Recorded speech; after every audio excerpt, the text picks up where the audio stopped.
ګرانو کتونکو سانحه تورنځی د یو خاندانه 15 کسه خاورو ته سپارل کېږي. د دغه ساجد تعلق د جماعت اسلامي سره پروفیسر ابراهیم صاحب په دغه جنازه کې صوبایي امیر خصوصي ګډون وکړو. خو د دې کلي د خلکو غوښتنه ده ټیکهدار غفلت دا کس بار بار ایجوکیشن محکمې ته تللی. نن دغه ایجوکیشن محکمې 15 کسه مړه کړل. د جماعت اسلامي په موقف څه دی؟ د واقعیت په کم نظر ګوري؟ ضلعي امیر صاحب را سره موجود دی، د هغوی سره به خبرې اترې کوو. څه به وایي؟ یقینا چې نن دا کومه واقعه ده نو ډېره زیاته دردناکه واقعه ده، ډېره افسوسناکه واقعه ده او د یو خاندان ساجد او د هغه 3 بچي د هغه کور والا هغه په دې سانحه کې لاړل د دنیا نه. موږ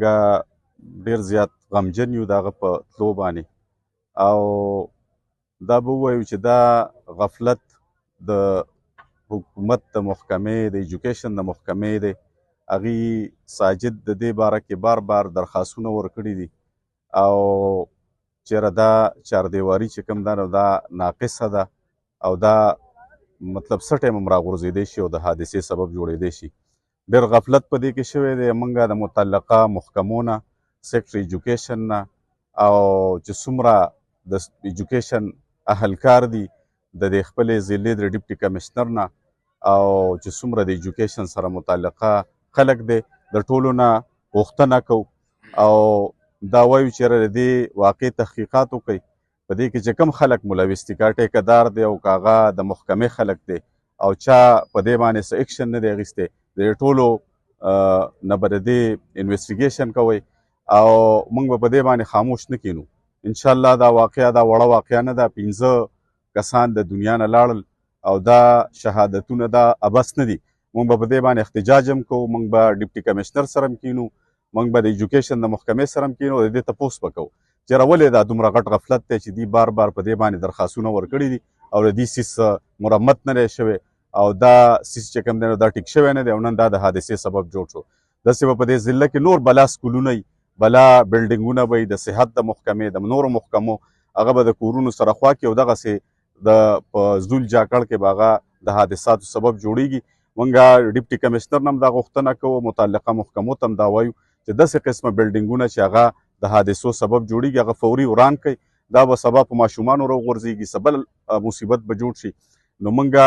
د دې ټولو خبرو مطالبه کوو، د حکومت نه هم کوو او که فرض کو په دې باندې څه فوري اکشن وانه غیستی شو موږ به دا روډونه هم بندوو، چوکونه به هم بندوو، په دې به بھرپور احتجاج هم کوو. معذرت غواړم هغه شان ټول اوبه سکول ته راشي، د سکول نه بعد چې کوم دی نو زما د کور مالت ته راشي. نو دا روړه دا قتل عام شوی دی،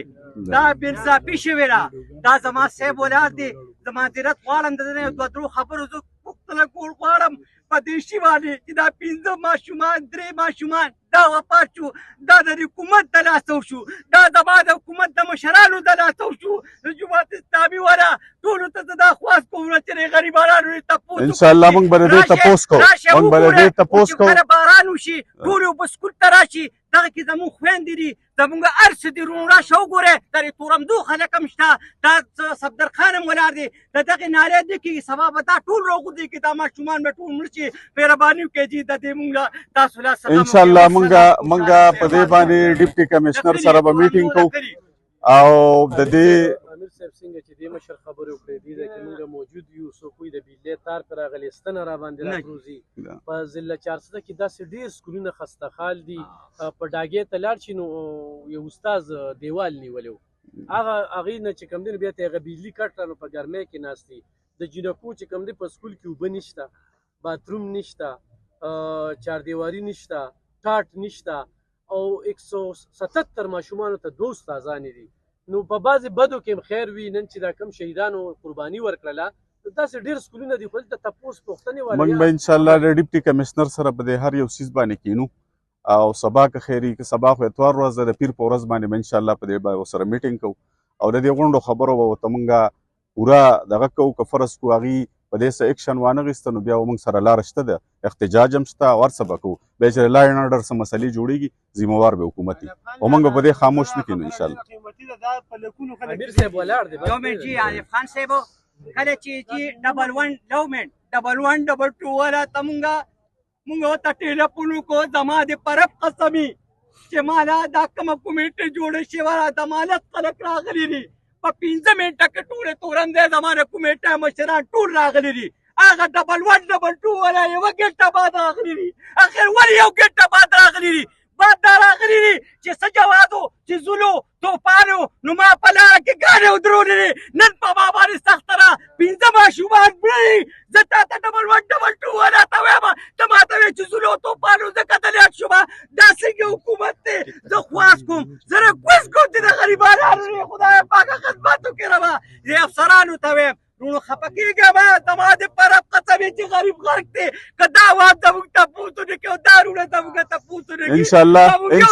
انشاءالله موږ به ودرېږو په دې خبره باندې موږ خاموش نه پاتې کېږو او